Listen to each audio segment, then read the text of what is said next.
We now have a speaker from home who will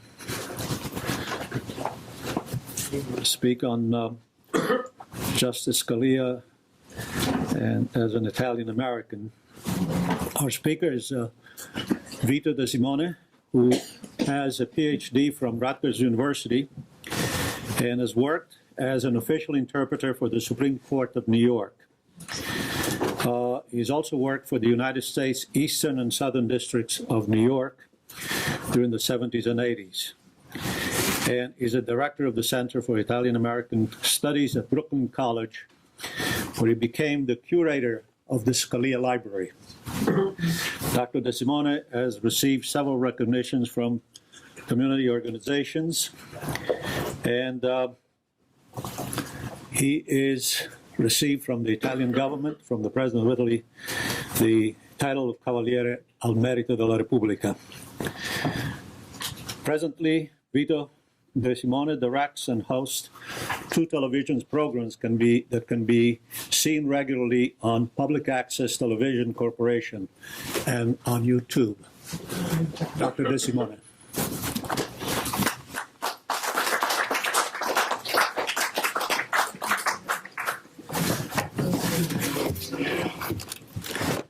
Thank you, Dr. Rotella, and thank you to Professor Mario Mignone, who invited me to speak today.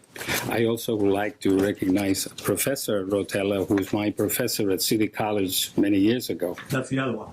That's the other one. That's your brother.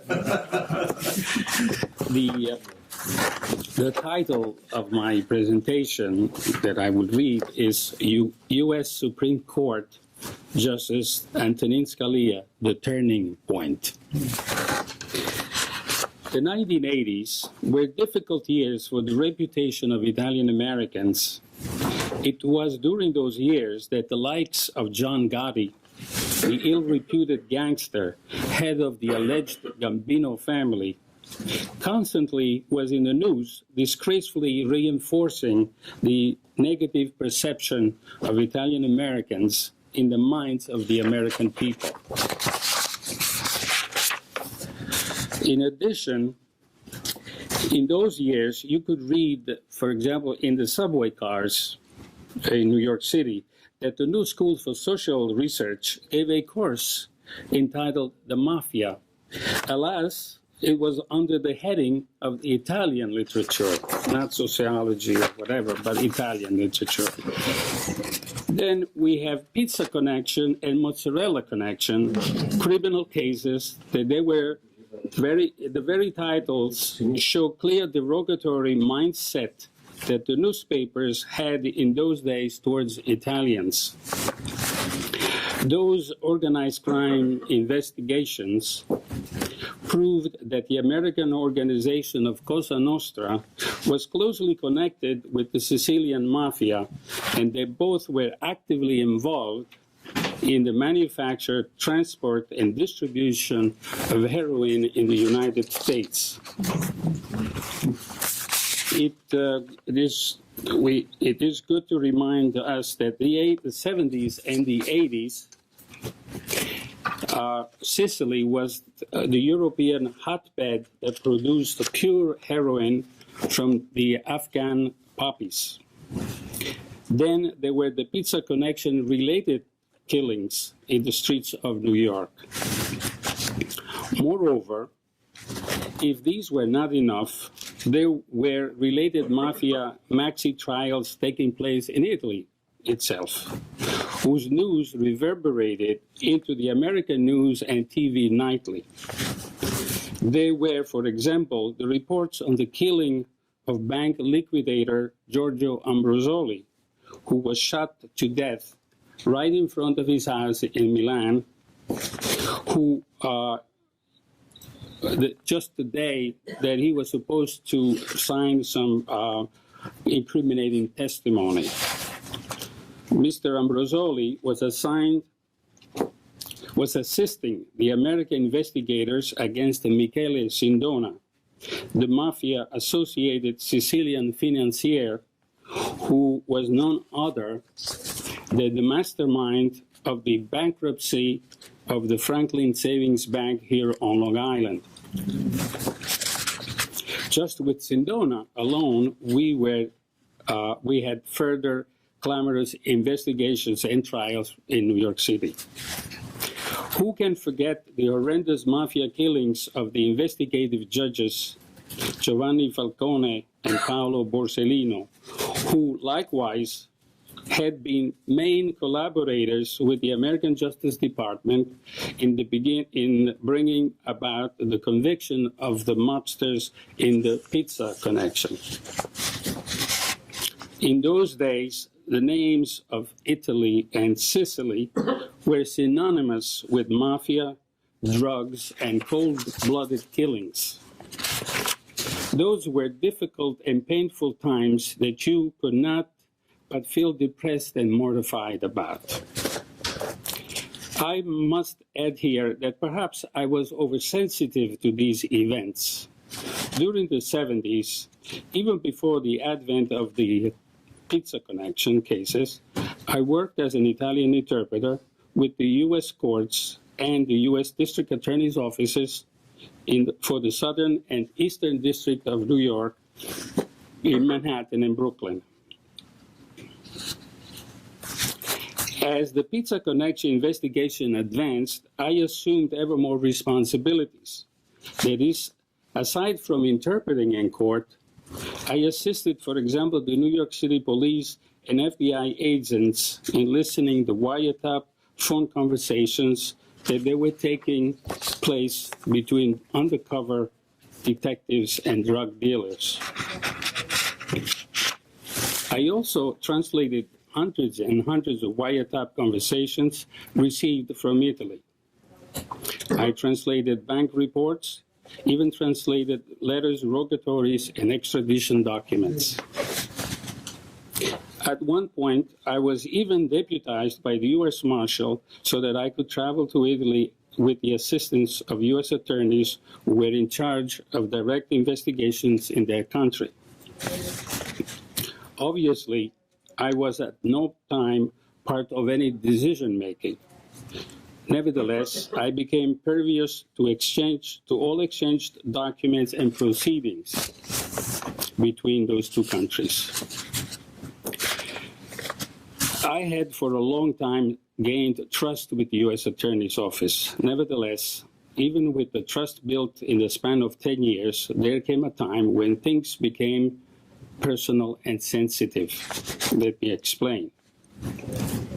One morning, I was asked to report to the U.S. Attorney's Office. I thought this call was just like any other routine request to be in the office to receive additional work or to serve as an interpreter in the interrogatory room. That morning, instead, one assistant U.S. attorney I knew, concerned, told me, they wanted to ask you a few questions, and did I object? Present in the room was another assistant U.S. attorney, an FBI agent, and two other individuals I had never met before. Having answered that I had no objection, they started asking questions. Some of the questions became very specific. Where did I live? What is exactly my address? They showed me a picture of an individual, and then they asked me if I had ever met him, how far did he live from my house, was I ever in his house?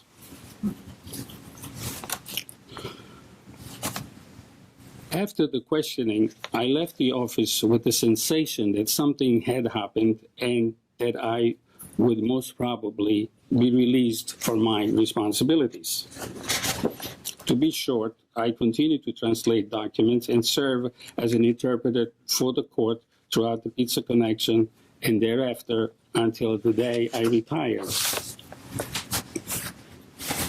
I had nothing to do with organized crime. Yet, probably because I was an Italian, it came a time when I had become a suspect. In the end, I was lucky to have had some intelligent U.S. attorneys who correctly sorted out facts from suspicions and decided to keep me. Had they terminated my position, I would have understood them completely. I knew the whole office was maniacal about keeping this complicated and multifaceted investigation an absolute secret. To complete my story, I will just say that a few weeks after the questioning, translating some documents, I found out that defendant Michele Sindona, having faked his own kidnapping, I guess we all remember that, had traveled to Italy using a passport of an elderly person who happened to live on the same street I lived. So the mystery is resolved. After this short deviation, I said before that the 80s were depressing for Italian Americans. Luckily, though, the 80s also produced one positive event that took place in Washington, D.C. There, President Ronald Reagan nominated, and the U.S. Senate confirmed unanimously Judge Antonin Scalia, none other than the son of a Sicilian, as an associate justice to the Supreme Court of the USA. On that occasion, Senator Storm Thurmond, chair of the Committee of the Judiciary hearing, said, Judge Scalia, this is quote, Judge Scalia is now cast in the role of a symbol. Certainly, he created great pride by being the first Italian American who will sit on the court. However, he also serves as a symbol in an even larger context. Judge Scalia, the first-generation American and the son of an immigrant, has been chosen by the president to be a member of the Supreme Court. By dedication and hard work, Judge Scalia has reached the apex of his chosen professional and stand as a proof of the vitality of the American dream. End of quote. Implied in the senator's remark is the acknowledgement and the affirmation to the American people in general that not only Judge Scalia, but also Italian Americans through him could become an integral part, the fiber that makes people truly Americans. This was an Italian name, especially a Sicilian to boot. This single event told us something that we were not accustomed to hearing about. A Sicilian of high integrity, professionalism, and undisputed honor. I cannot say what went through to the minds of the American people receiving this unusual news of a Sicilian achieving the highest possible and the most prestigious position any American can aspire. I can only say how proud I felt, and plausibly what other Italian Americans felt in hearing the news. It was a much-needed redeeming moment. Someone could show to the American people that some Italians could indeed be trusted. Not that before Scalia there had not been any worthy Italians of distinction and fame. There were. Italians were the first explorers of the east coast of the North American continent. Giovanni da Verrazzano sailed first in the New York Bay area and up to the Hudson River, or Hudson River Valley, leaving navigational charts that none other than Henry Hudson used 85 years later. John Cabot discovered the claim to Canada for England. Just this year, 2016, the Italic Way magazine published a well-researched article by John Mancini demonstrating that not one but two signers of the U.S. Constitution were Anglo-Italians, William Paca and Cesar Rodney. Additionally, we must not forget Philip Mazzei, medic and political scientist, who, being a close friend of Thomas Jefferson and the other founding fathers, ardently advocated for the colonists to achieve total independence from England and to establish a democratic type of government. In one of his political articles, translated in English by Thomas Jefferson, he wrote the following, which we heard before: "All men are by nature equally free and independent." This phrase appeared in the Virginia Gazette at least 13 years before the U.S. Constitution was written. We cannot forget the tremendous influence the Italian book, and again, this was announced before, on crime and punishment had on the Founding Fathers. It was written by criminologist and philosopher Cesare Beccaria, whose advocated human rights found their way in the U.S. Constitution and the Bill of Rights.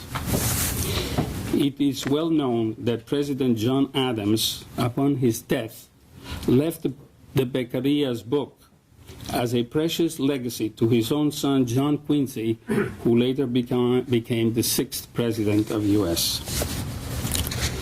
It seems that the early American historians suffered from amnesia by forgetting to mention or minimize these historic achievements. Even much later, with the mass immigration of Italian peasants during the 19th and 20th century, there were important Italian and Italian-American artistic, intellectual, political, and scientific contributions. They excelled, for example, in sports: Rino Carnera, Rocky Marciano, Joe DiMaggio, Vince Lombardi. They excelled in singing: Mario Lanza, Perry Como, Dean Martin, Frank Sinatra, Madonna, to mention a few. They excelled in movie making: Frank Capra, Francis Ford Coppola, Martin Scorsese. And I am skipping numerous contributions made by actors, painters, sculptors, and writers, as they would fill pages. They were the founders of universities: the Santa Clara University, the San Francisco University, the Bonaventure University, the Gonzaga University, Fairleigh Dickinson University, among others. Charles Bonaparte founded the U.S. Federal Bureau of Investigation, the popular FBI. The Bank of Italy became the Bank of America. The musicians of the first U.S. Marine Band were all Sicilians. Philip Traetta opened the first Conservatory of Music in Boston. Lorenzo da Ponte opened the first opera house in New York City. Then there were the inventors and scientists: Antonin Meucci, the father of the telephone; Enrico Fermi, nuclear physicist, Nobel Prize winner for achieving the world's first sustained nuclear chain reaction; Guglielmo Marconi, the builder of the very important, or ever important, wireless communication technology; Federico Faggin developed the first microchip and the microprocessor; Dr. Anthony Fauci, until lately, discovered the AIDS virus. Then there were the union leaders and social activists such as Carlo Tresca, Luigi Antonini, and Angela Bombace. The government officials: Fiorello LaGuardia, Mario Cuomo, Geraldine Ferraro, Peter Rodino, Alphonse D'Amato. John Basilone, for example, was the only enlisted Marine to receive the nation's highest military awards, the Medal of Honor and the Navy Cross, during World War II. I mention these people not to bore anyone, but to stress an important point with the subject here at hand. The American people duly recognized these extraordinary individuals and their achievements. Unfortunately, they applauded them and then they forgot them. These great achievements never had any enduring and endearing gain for Italian Americans. Eventually, the euphoric sense waned and the damaging derogative epithets would resurface and hurt again. In my judgment, from what I have personally observed, the positive enduring sense of change began with the appointment of Antonin Scalia to the United States Supreme Court in 1986. Antonin Scalia, with his prestigious position in the Supreme Court, his subsequent brilliant scholarly acuity, his staunch defense of the U.S. Constitution, and his endearing personality became the determinant factor, the turning point, if you like, that convinced the American people that Italians, despite all, were just as safe, as hardworking, and as American as anyone. It is important to note that today, regardless of Justice Antonin Scalia's political leaning, he has gained the admiration of both the conservatives and the liberals of this country.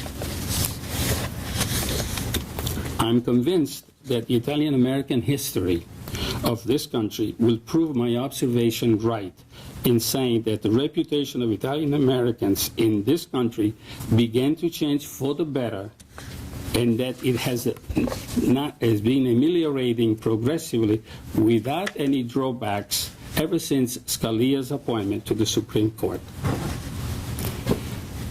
Some critics could maintain that Italian Americans had made sufficient cultural advances by 1980s that eventually they would have achieved the positive turning point anyway, even without Judge Scalia. The fact that it happened with Judge Scalia, though, we should not dismiss it lightly. It happened with him. Today, due to that determining turning point, Americans in general feel, and the Italian Americans know, that they have become an integral part of American mainstream culture, and as Professor Mario Mignone often says, as in the case of New York State, the Italian Americans have become the political force that drives mainstream America. Am I correct in saying that? Let me continue with a couple of anecdotes. Justice Scalia's father, Salvatore Scalia, had been a tenured professor at Brooklyn College. Upon his retirement, he left his private collection of books and private documents to the Center for Italian-American Studies in that school. After my retirement at the U.S. courts, I became the director of that center, and as such, a de facto curator of the Scalia Library. I started correspondence with Judge Scalia. He always took time to answer me in a most affectionate manner. Once he wrote that he regretted that he had not had the time to care for his father's library as he had intentions to do, and that he was glad to know that a De Simone, my name, was the custodian of it. He mentioned that he remembered fondly his father's close friendship with Professor De Simone, who also taught at that college. He wanted to know from me whether I was related in any way to Professor De Simone. I met Justice Scalia personally. On the first occasion, during the Columbus Day festivities, I took some Brooklyn College students to the Columbus Day Parade on Fifth Avenue. While marching with them on the avenue, I saw Justice Scalia at a distance talking with some people. We immediately tried to approach him, but it soon became evident that they were secret agents protecting the justice. As we got closer, we were prevented from approaching. At that point, I suddenly raised my voice and screamed, "Brooklyn College!" The justice heard me and immediately signaled the agents to let us pass. So we were privileged. On that day, he spent generous time conversing with us, answering questions from the astounded students who could not believe they were before such a friendly Supreme Court justice. I too, I must confess, was deeply touched by the opportunity of having met the person I had long admired. The second and last time I saw him, it was also during the Columbus Day Parade.